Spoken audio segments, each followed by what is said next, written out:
for Hunter. Thank you, Deputy Speaker. I rise to make contribution to the Ministers of State Amendment Bill 2022. This bill provides greater transparency and accountability in Commonwealth administration. It will ensure the Australian people are able to access information related to the make-up of the Federal Executive Council, those appointed to administer certain departments of state and the high offices that Ministers of State hold. These reforms were a vital part of the government's response to the report of the integrity into the appointment of the former Prime Minister to administer multiple departments led by the former High Court Justice, the Honourable Virginia Bell AC. Deputy Speaker, I, like so many other Australians, was completely and utterly disgusted by the actions of the member for Cook. In August 2022, media reports began detailing that the former Prime Minister and member for Cook had appointed himself to administer multiple portfolios during the 2020 and 2021 period, namely as Minister for Health, Minister for Finance, Minister of Industry, Science, Energy and Resources, Treasurer and Minister for Home Affairs, on top of his appointment to administer the Department of the Prime Minister and Cabinet. Deputy Speaker, as a community, we expect our leaders to uphold the highest standard of ethics and transparency. We trust them to act in the best interests of this country and its people. However, the actions of the member for Cook and former Prime Minister were a violation of this trust and a violation to the Australian people. It's not only a matter of legality, but a matter of morality and integrity. The decision of the member for Cook and former Prime Minister to appoint himself in secret undermines the fundamental principles of democracy and fairness. It shows a complete disregard for the rule of law and the principle of accountability. We cannot accept this behaviour from our leaders. It's a betrayal of the trust we place in them. It damages the very fabric of our society. We need leaders who are committed to transparency and honesty, who put the needs of the people before their own personal interests. As a community, we must hold our leaders accountable for their actions. We must demand that they uphold the highest standards of ethics and transparency. We must work together to ensure that our democracy is strong and resilient and that it serves the best interests for all Australians. Deputy Speaker, we must unite in the condemnation of the member for Cook and former Prime Minister's actions, and let us demand that our leaders always act with integrity and in the best interests of our community and also every Australian. The disgraceful actions of the former Prime Minister and member for Cook have been condemned, not just by the Australian public, but by multiple former Liberal Prime Ministers. Former Prime Minister John Howard said, "I don't think you should have done that. I don't think there was any need to do it, and I wouldn't have done it." Former Prime Minister Tony Abbott said, "I'm just not going to defend what was done. It is just highly unconventional, highly unorthodox and should never have happened." Former Prime Minister Malcolm Turnbull, "This is sinister stuff. This is a secret government. This is one of the most appalling things I have ever heard in our federal government. I mean, the idea that a Prime Minister would be sworn in to other ministries secretly is incredible." Deputy Speaker, it's pretty simple stuff. We need to know who is responsible for the discharge of what responsibilities.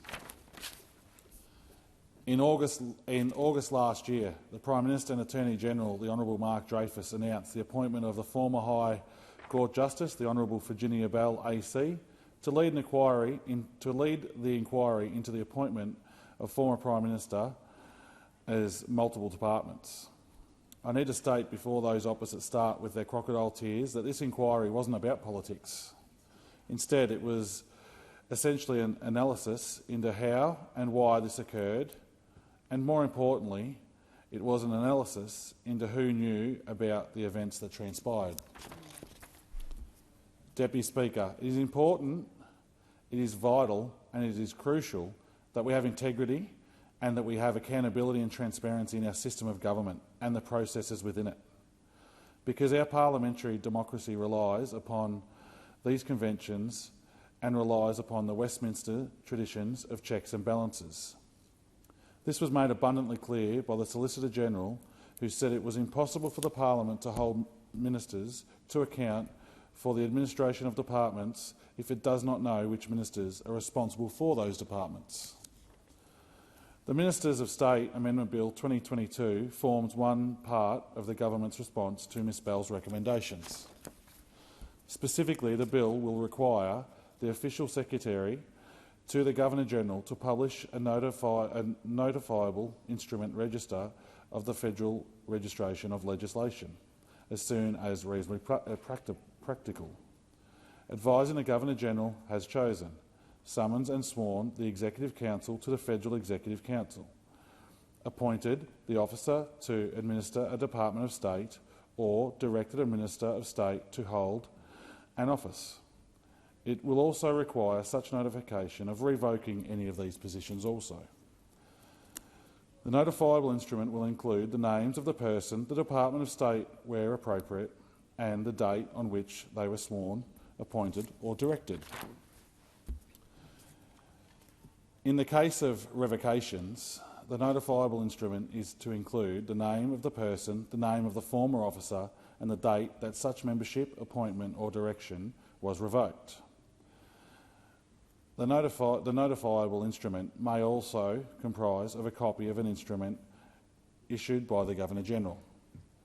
Deputy Speaker, this bill demonstrates the government's readiness to act promptly to restore the Australians' people's confidence in our federal system of government and to rebuild integrity into the public sector institutions, processes and its officials. Deputy Speaker, I said in my first speech to this place, as I campaigned around the Hunter electorate, a common theme and discussion from blue-collar workers is that politicians are dodgy, politicians are on the take, politicians are on the gravy train and they're only in it for themselves. Despite repeated promises from those opposite us now, we now have a government that will actually bring in a National Anti-Corruption Commission, an independent authority with some teeth. So once again, people of Australia can look at us, politicians, with respect, pride and knowing that we are doing the absolute best we can for the Australian public. I, for one, am proud that we have now delivered on our election promise to restore trust and integrity within our federal parliament and within our community, with the National Anti-Corruption Commission to begin work soon. The measure in this bill will go some way to providing greater integrity and transparency around the process of appointing elected officials to high office, and especially to ensure that we have a system of government where we are able to have checks and balances, a system of government where one person cannot gain powers without adequate and warranted accountability to the Australian people and to the Australian Parliament.